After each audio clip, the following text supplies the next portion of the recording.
Les bénéficiaires du volet riziculture du projet Yanovel, officiellement lancé ce jeudi à Yamoussoukro, sont 15 000 planteurs.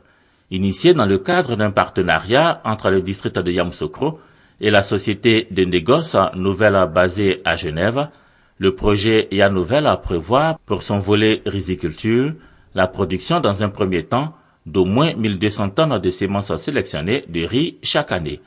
Avec satisfaction, le Premier ministre Daniel Kablan-Duncan a relevé que le projet vise à terme au moins 400 000 tonnes de riz blanc labellisé chaque année. Ça donne l'espoir pour la Côte d'Ivoire d'être non pas seulement un pays agricole pour assurer l'autosuffisance, mais surtout, je crois que c'est ce qui est important, exporter une partie de ce qu'on aura produit ici.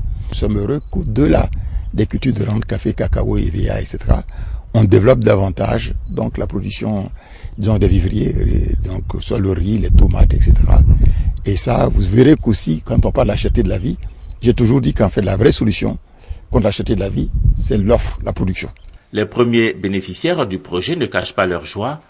La plus petite récolte est estimée à 6 tonnes. Leur volonté d'en faire plus, ils ne la cachent pas. Pourvu, soutiennent-ils, que l'État leur en donne les moyens en réalisant certains travaux lourds. Les difficultés que nous on a présentement sur le périmètre là, c'est que le périmètre a été aménagé depuis 1974. Et aujourd'hui, il y a beaucoup de cassures. Il y a des ponts même qui sont cassés. Il y a des endroits qu'on ne peut pas mettre en valeur parce que c'est tout le temps inondé. Bon, le drain est beaucoup bouché. On espère que l'État vienne réaménager le périmètre.